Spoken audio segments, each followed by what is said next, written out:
Bonjour, bienvenue à Culture du Royaume, ici Régent Cloutier. Notre vision est d'équiper notre génération à découvrir leur nouvelle identité afin que tous puissent expérimenter leur plein potentiel. Pour en savoir plus, visitez notre site internet à cultureduroyaume.com. Bonne écoute!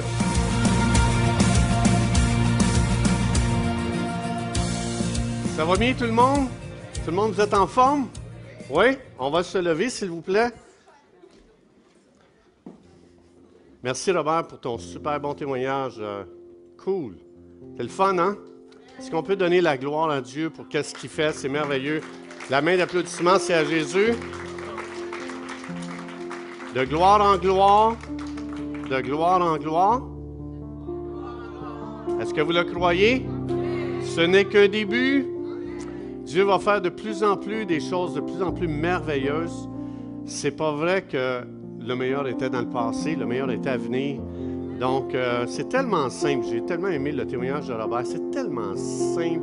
Juste de dire, Jésus, je t'aime, je crois en toi, je vais te faire confiance. Tu me dis de prier pour les malades, je vais prier, puis de voir juste ce que Dieu va faire avec un cas simple comme ça. C'est vraiment bon.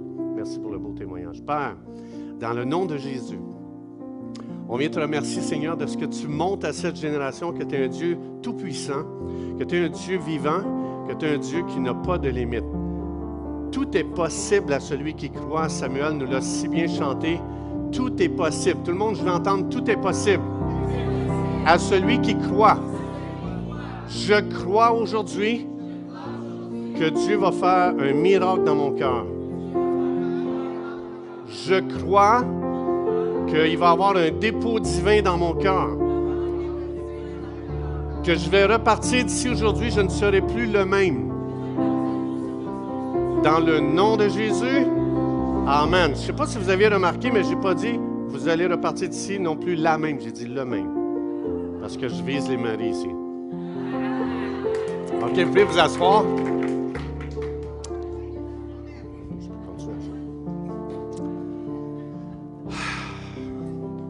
Ben que c'est bon. Est-ce que vous avez aimé Samuel, ses beaux chants, c'est magnifique, hein? Il fait un beau travail, félicitations. C'est bon, Samuel. Donc, Samuel, il va avoir une table ici. S'il y a des gens qui veulent acheter son CD, c'est là-bas en arrière. Donc, je vous encourage à aller acheter son album. Encourageons les musiciens québécois. Il n'y en a déjà pas beaucoup. Right? Moi, il n'y a jamais personne qui a acheté un de mes albums. Fait que je ne veux pas que ça se reproduise avec Samuel. Fait que, donc, encourageons nos artistes québécois. Aujourd'hui, je vais vous partager quelque chose. J'ai tellement à cœur de partager quelque chose qui est cher à mon cœur.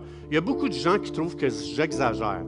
OK? Il y a beaucoup de gens qui ne me croient pas, qui pensent que j'en mets toujours trop. Ça fait qu'aujourd'hui, j'ai décidé d'apporter des choses qui vont appuyer mon témoignage.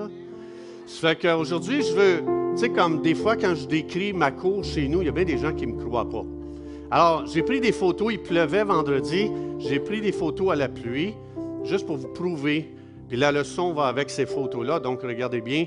Mais je vais juste vous faire un petit tour de ma cour. Vous allez voir que je n'ai jamais menti, OK? Je n'ai jamais exagéré, OK? Alors, regardez bien ici. J'ai déjà une attaque, tu comprends? Au nom de Jésus, je lis qu'est-ce qui empêche maintenant le message. Donc, regardez, là, ici, je vous fais faire le tour de ma cour.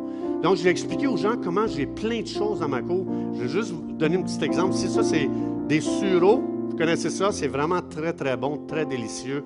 J'ai aussi des mûriers. Donc, là, je prends une photo de un, là, mais tu sais, j'en ai d'autres, là, tu sais.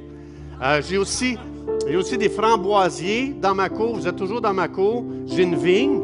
Ça, c'est toujours dans ma cour. J'ai des bleuets. Là, j'en ai photographié seulement quelques-uns. J'ai des goji. Imagine-toi donc, des goji. Vous connaissez ça? Oui, goji. J'ai des cerises, des cerisiers. J'ai aussi des camerises. J'ai aussi des fraises. J'ai aussi des pommiers. Un pommier. Non, excusez, un pommier. Ouais, là, ça. J'ai aussi un poirier. Il n'a jamais donné de poire. J'ai un prunier qui commence à en donner après 7-8 ans. J'ai aussi un bananier.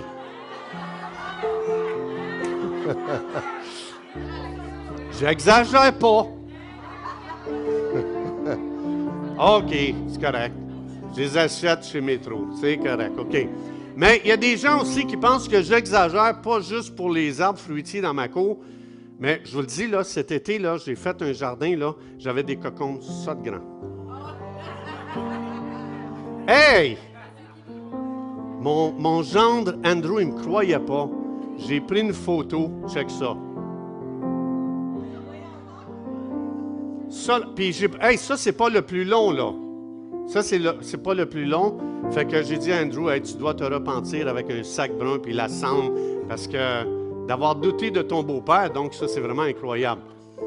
Alors, ce que je vais vous partager aujourd'hui, ça a le rapport avec ça. J'aimerais aujourd'hui aider cette congrégation parce que je vois qu'il y a des gens qui peuvent être pris avec quelque chose que le malin peut-être a balancé. Puis je veux juste aujourd'hui libérer. Le but de ce message, c'est de défaire ce que l'ennemi fait. Donc, ça n'a rien à voir avec vous, ça a juste rapport que des fois, on peut être pris dans quelque chose que le malin a semé. Et mon seul but, c'est qu'on puisse partir d'ici libre et de pouvoir grandir dans qu'est-ce que Dieu veut. Mais justement, j'avais pas tous ces arbres fruitiers-là ce printemps, mais ce qui est vraiment extraordinaire, je suis allé à la pépinière ce printemps, puis à la pépinière, vous savez ce qui est extraordinaire, ils m'ont conseillé, ils m'ont donné des conseils, mais ils ont un message à la pépinière. Et puis au printemps, le message qu'ils disent, c'est c'est important, si tu as des arbres fruitiers, il faut que tu les émontes. Donc, il faut que tu émontes ton pommier. Puis aussi, il faut que tu les arroses au printemps, tes arbres, il faut que tu les arroses à l'huile de dormance, juste pour éliminer des bébites, des bactéries, toutes sortes d'affaires de même. Donc, ça, c'est le message qu'ils te donnent au printemps. Quand tu vas l'été, encore à la même pépinière, ils n'ont plus le même message. Maintenant, ils vont dire, bon, là, ce que tu as besoin, c'est de mettre de l'engrais à toutes les 2 semaines. Donc, je ne suis pas responsable des dégâts de votre jardin, là, si jamais vous prenez ça au mot, mais ils disent, il faut que tu mettes de l'engrais à toutes les 2 semaines. Donc, c'est ce qu'ils m'ont dit, voici le produit. Donc, c'est pas qu'ils ne savent pas où ils s'en vont, c'est qu'ils vont selon la saison. Après ça, si tu y vas à l'automne, ils vont dire, c'est important de cueillir tes fruits au bon moment, parce que si tu les cueilles trop tard, le fruit va être moins bon. Et c'est le cas présentement de mon pommier. Mon pommier, il faut que tu les cueilles à peu près mi-août, fin août. Si tu les cueilles dans cette période-là, ils sont super bons. Mais là, j'invite tout le monde chez nous. J'ai bien des pommes là, que je vais passer. Là, fait qu'elles sont moins bonnes. Fait que tu les manges, puis c'est comme, tu vois que c'est passé un peu. Si tu vas à la pépinière l'hiver, ils vont encore changer leur message. Là, ils ne diront pas rien du printemps, de l'été ni de l'automne. Ils vont dire, berce-toi tout l'hiver, puis attends au printemps prochain pour que tu puisses recommencer tout ce cycle-là.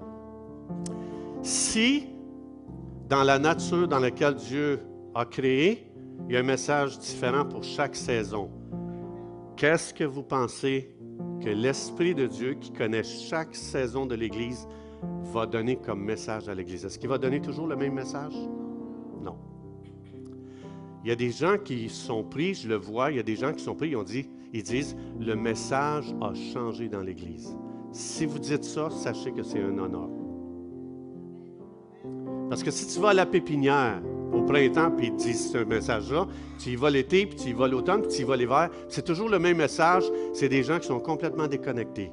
Fait que si le message dans l'Église change, gloire à Dieu. Amen? Gloire à Dieu. Encore une fois, je le répète, le but, c'est de libérer les croyants, parce que l'ennemi aime ça, utiliser des choses comme ça pour essayer d'empêcher les croyants d'aller plus loin.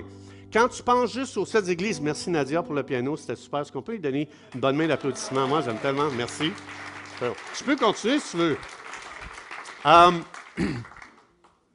Quand on lit les Écritures, on voit, quand tu lis dans Apocalypse chapitre 2, chapitre 3, tu réalises que l'Esprit de Dieu a parlé aux 7 églises. J'ai une question. Est-ce que l'Esprit de Dieu a donné le même message aux 7 églises? Pourquoi? Parce qu'il n'y a pas une église qui était dans la même saison. Et c'est pour ça que l'Esprit de Dieu va continuellement changer le message. Parce que l'Esprit de Dieu, il voit l'ambiance, il voit ce que les gens vivent, il voit lorsque les gens ont besoin de débloquer, d'aller plus loin. Et l'Esprit de Dieu se permet de parler à l'Église. Ça dit que celui qui a des oreilles pour l'entendre, entende ce que l'Esprit dit à l'Église. Donc, ce n'est pas le prêcheur qui dit les choses à l'Église. L'Esprit de Dieu qui veut communiquer avec l'Église, lui, il discerne la température, il discerne qu'est-ce que l'Église vit, il voit qu'est-ce que l'Église traverse, et l'Esprit de Dieu va adapter le message selon la saison dans laquelle l'Église se trouve présentement. Right? Donc, c'est important parce que je vois qu'il y a des gens qui sont pris avec ça, et mon désir aujourd'hui, c'est qu'on soit libéré de toutes ces paroles-là qui sont dans l'atmosphère et d'aller plus loin dans la vérité, afin qu'on puisse être libéré. Amen? J'ai une question pour vous aujourd'hui. Est-ce que Dieu a déjà changé son message? Qui est courageux? Levez la main ceux qui disent Dieu n'a jamais changé son message. Vous me connaissez, mes snoros. Levez la main ceux qui disent que Dieu a changé son message. Levez la main ceux qui disent « Je ne veux pas me faire avoir par le pasteur. » Vous êtes wise. Vous êtes wise, hein? Alors, j'ai une bonne nouvelle pour vous. Dieu a changé son message. Lorsqu'on lit la Bible, on s'aperçoit que Dieu, il n'est pas statique. Et la raison pourquoi souvent qu'on dit le message dans l'Église a changé, ça vient, au lieu de bénir les gens, ça les trouble plus qu'autre chose. Alors aujourd'hui, je veux juste amener une libération, une liberté en tant qu'enfant de Dieu. Alors regardez bien ici, donc le thème de ce message, c'est discerner la saison pour que je puisse me joindre à Dieu. Comme je disais tantôt, quand je suis allé à la pépinière, on va aller à la pépinière de Dieu aujourd'hui. Regardez bien. Ça dit premièrement dans Ecclésiaste 3, 1, 2, ça dit il y a une. Maintenant, est-ce qu'une saison, ça dure toujours éternellement? Non. Alors, s'il y a une saison, pour tout, ça veut dire qu'il y a un moment. Et il y a un moment pour toutes choses sous le soleil. Donc, il y a, là ici, j'en amène juste quelques-uns. Il y a un temps pour naître. Maintenant, imaginez-vous, il y a un temps aussi pour mourir. Imaginez-vous si personne n'était mort depuis Adam et Ève. Qu'est-ce qui se passerait? On aurait un problème, right? C'est pour ça qu'ici, Dieu explique, attendez-vous à ce que ça tourne continuellement, ça change continuellement. C'est toujours en mouvement. Dieu explique qu'il n'y a rien qui est statique, qui ne bouge pas.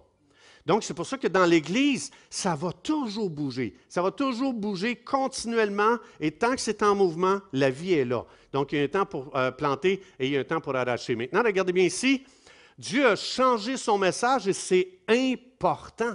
Ça dit ici dans Actes chapitre 10, versets 9 à 16, « Si vous étiez un Juif, vous avez un message depuis 4000 ans. Le message a été enfoncé dans ton esprit et il y a une seule façon de penser, il y a une seule façon de faire, il y a un seul message. Et après 4000 ans, Dieu va arriver avec, il va dire à Pierre qui monte sur le toit. Donc Pierre ici, il attend son assiette de spaghettis vers la 6e heure pour prier. Il s'en va sur le toit, puis il a faim, il a voulu manger. Et pendant qu'on lui préparait à manger, il tomba en extase, une forme de vision. Il vit le ciel ouvert, un objet semblable à une grande nappe attachée par les 4 coins qui descendait et s'abaissait vers la terre, et où se trouvaient tous les quadrupèdes et les reptiles de la terre et les oiseaux du ciel. Et une voix, Dieu, une voix lui dit, « Lève-toi, Pierre. » Tout le monde ensemble? « Tu es... » Ah non! Tu ne nous as jamais parlé comme ça, Seigneur. Tu nous as dit qu'il ne fallait jamais manger cette sorte d'animal, qu'ils étaient impurs. Et après 4000 ans, après que Moïse a formé le peuple de Dieu, à savoir qu'est-ce qui est pur, qu'est-ce qui est impur, Jésus entre dans la scène, il meurt sur la croix, il ressuscite des morts, et Dieu amène un nouveau message. Il va dire maintenant, tu vas tuer ces animaux, tu vas les manger. Pierre, il dit, Seigneur, non, non, non, non, non. Il résiste à Dieu. Il va dire, j'ai jamais rien mangé de souillé ni d'impur. Alors, pour la 2e fois, la voix se fait entendre encore et lui dit, ce que j'ai déclaré pur, ne le déclare pas impur. Alors, ce que Dieu a déclaré peu, ne le regarde pas comme souillé. Et cela arriva jusqu'à... Seigneur, on n'a jamais fait ça avant. Tu n'as jamais prêché ce genre de message. Ça ne doit pas être de Dieu. Je peux imaginer Pierre qui entend cette voix-là et qui dit « Au nom de Jésus, je lis cette voix mensongère. Je te lis, esprit. » C'était Dieu. Dieu a changé son message. Fait que quand les gens disent « Hey, il me semble que ce n'est plus le même message à l'Église », gloire à Dieu. Ça veut dire Dieu dirige, Dieu guide. Et savez-vous, si Dieu n'avait pas changé ce message, savez-vous ce que vous seriez? Vous seriez grillés pour l'éternité. On serait tous des poulets rôtis qui tournent en enfer éternellement. Parce que si Dieu n'avait pas changé son message, il n'y a personne dans les peuples païens qui aurait reçu l'Évangile. Ça aurait été que pour les Juifs.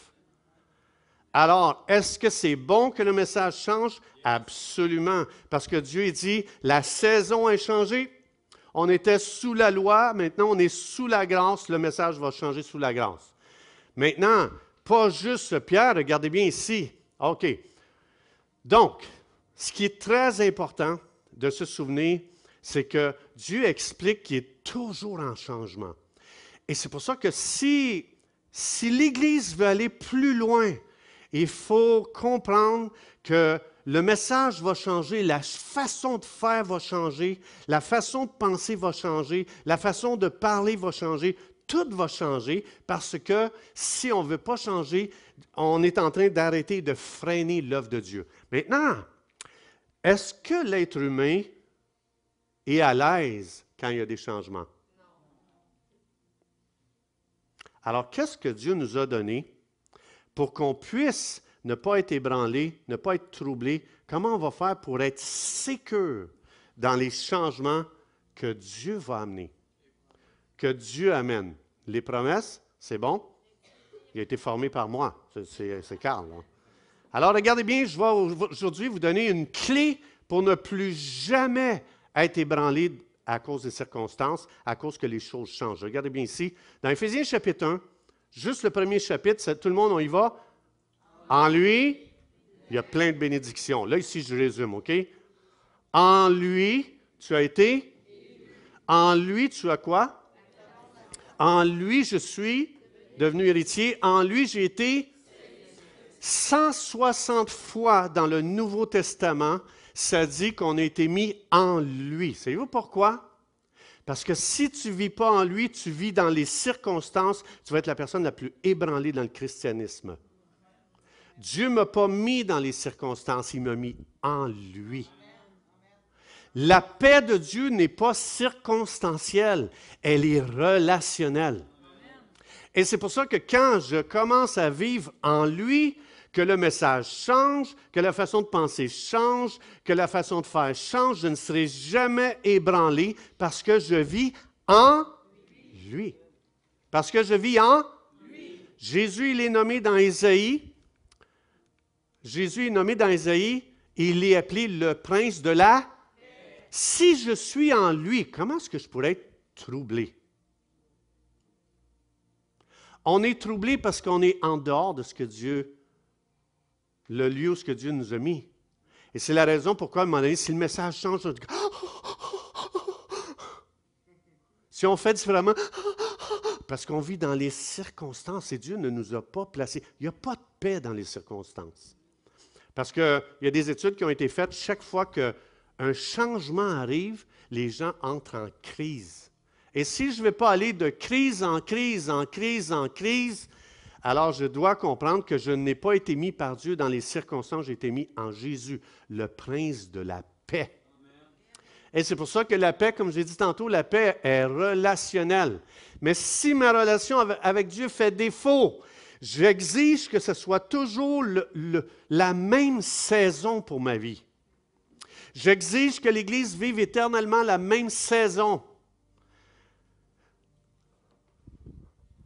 Alors, aujourd'hui, ça va être court, parce que l'heure est avancée. J'invite les musiciens à s'approcher. Je vais juste conclure. Oui, les musiciens, vous pouvez vous approcher. Oui. Alors, regardez bien ce que je vais expliquer aujourd'hui. C'est important de réaliser l'ennemi, il connaît la nature humaine. Il sait que la nature humaine, chaque fois qu'il y a des changements, l'être humain devient insécure. Et l'ennemi utilise la fragilité humaine pour commencer à causer une panique dans le corps de Christ en disant le message a changé, dans le but que la croissance soit freinée, qu'on ne soit pas capable d'aller plus loin de l'avant. C'est pour ça que l'ennemi va tirer avantage de tous les changements pour amener des crises dans nos vies. Alors, si je veux éviter une crise, j'ai simplement à venir puis de dire, moi, je suis en Jésus, je ne suis pas dans les situations, je ne suis pas dans les circonstances. Quand Jésus est venu, est-ce que Jésus faisait partie du plan de Dieu pour venir sur la terre? Oui ou non? Oui, OK. Alors, quand Jésus est venu, il dit, vous avez entendu qu'il a été dit œil pour œil, dent pour dent, right? Est-ce qu'il a changé le message? Moi, je vous dis, il a changé le message. Tu vas aimer ton ennemi. Est-ce que ça l'a troublé les gens? Est-ce que ça veut dire que quand ça trouble les gens, ce n'est pas de Dieu? Non. Quand Jésus est venu puis qu'il a guéri les gens qui avaient besoin de guérison le jour du sabbat, est-ce qu'il a troublé les gens? Est-ce que c'était de Dieu?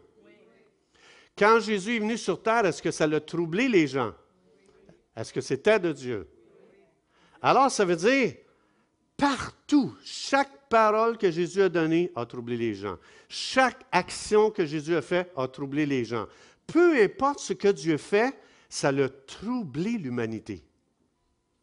Parce que nous, on veut vivre dans les circonstances et on ne veut pas qu'elles changent.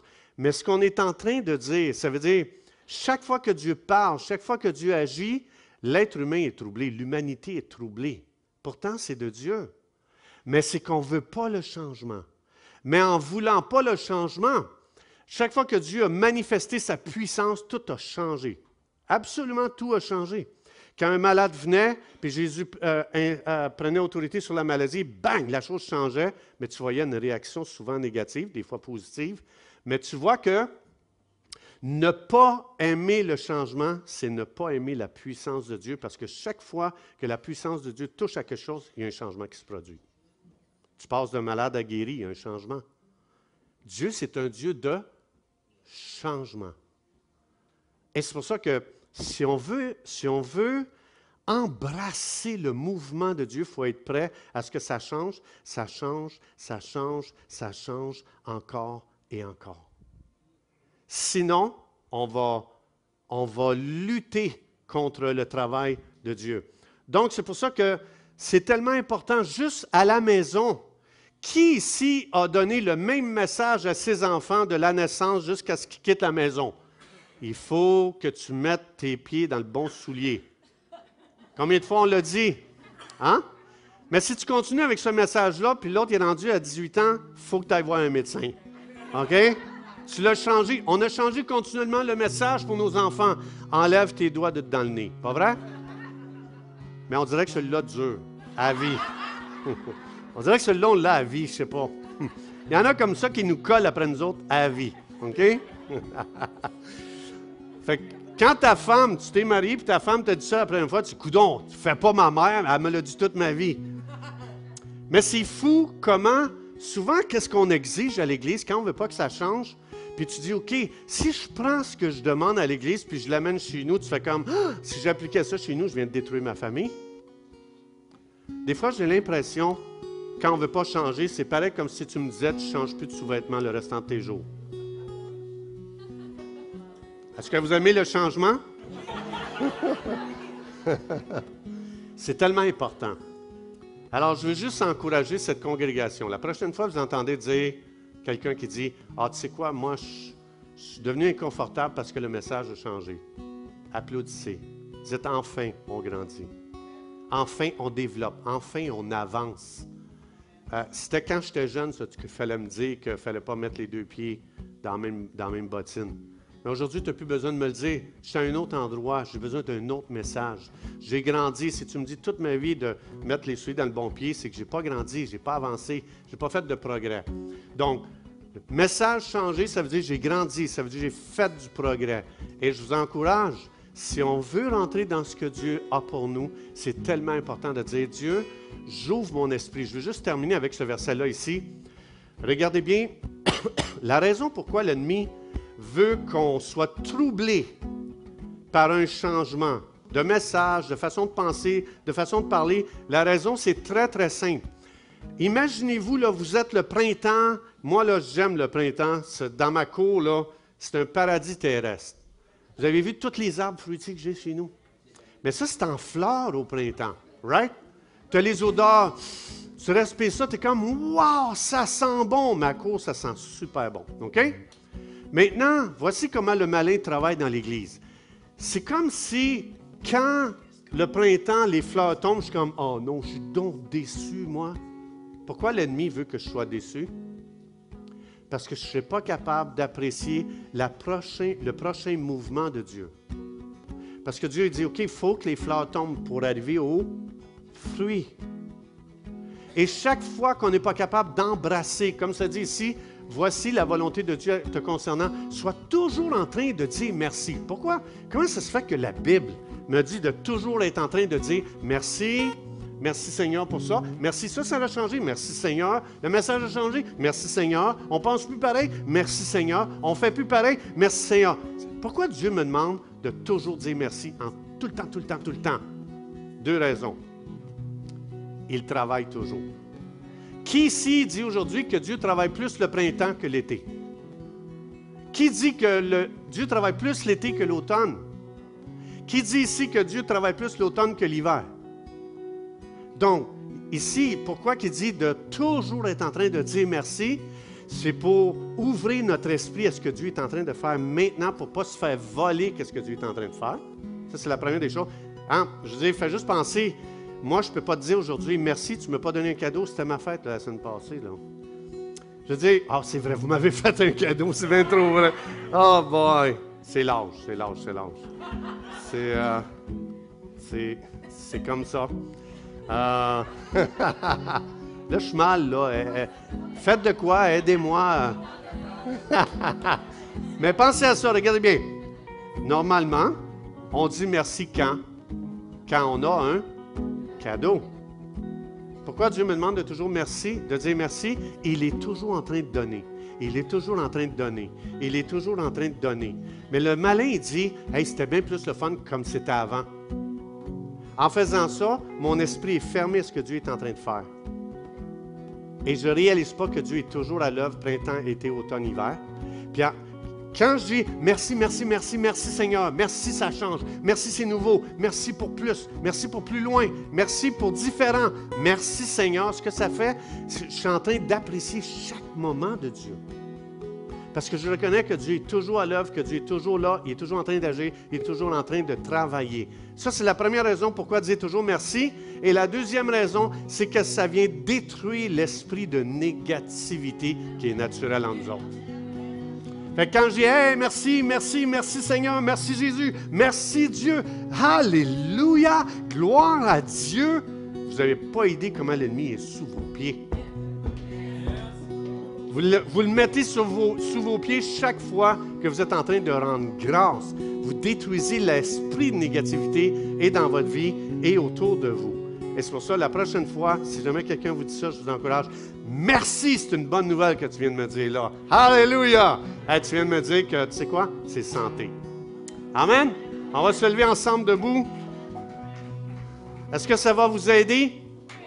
Oui, alors je vous encourage à aider les gens autour de vous que peut-être des fois l'ennemi a enfermé dans un mensonge. Juste l'aider, dire, ouvre ton esprit, Dieu est là, Dieu y agit, Dieu fait des belles choses. Amen. Alors, on va terminer avec un chant. Je vous encourage encore une fois. Merci beaucoup d'être venu aujourd'hui. Je vous bénis dans le nom de Jésus. S'il y a quelqu'un ici aujourd'hui qui n'a jamais dit à Jésus, viens dans mon cœur. Sauve-moi. Jésus, je reconnais que tu es mort pour mes péchés à la croix. Si tu n'as jamais fait cette prière, si tu n'as jamais invité Jésus dans ton cœur, Aujourd'hui, je t'encourage. C'est une saison nouvelle pour toi. C'est un printemps pour toi. Dieu veut apporter la vie en toi. Dieu veut te donner la vie éternelle. Jésus-Christ est mort à la croix. Il veut te pardonner. God bless you. Dieu veut te pardonner de tous tes péchés. Et Dieu veut que tu reçoives une vie nouvelle, que tu repartes à zéro, complètement lavé de tes péchés. Tu te dis, mais comment on fait? C'est très simple, regarde bien. Jésus, je suis pécheur. Je t'invite dans mon cœur. Sauve-moi maintenant. Si c'est ton désir et ta prière, j'aimerais, tu peux-tu lever la main bien haut et la baisser? Y a-t-il quelqu'un ici aujourd'hui qui dit, Jésus, viens dans mon cœur? Juste lever bien haut, je veux voir ta main. Plus haut. Alléluia. Père, dans le nom de Jésus, on vient te remercier pour tout ce que tu as changé dans cette Église. On vient te remercier pour ce que tu amènes de nouveau. On veut te remercier, Seigneur, dans notre vie. Toutes les saisons nouvelles. Merci, Esprit de Dieu, de ce que tu n'es pas statique. Tu es toujours en mouvement. Tu es toujours en train d'agir. Tu es toujours en train de nous faire du bien. Tu es toujours en train de bénir. On te loue. Tu es un Dieu de bénédiction. Tu es un Dieu de gloire. On va de gloire en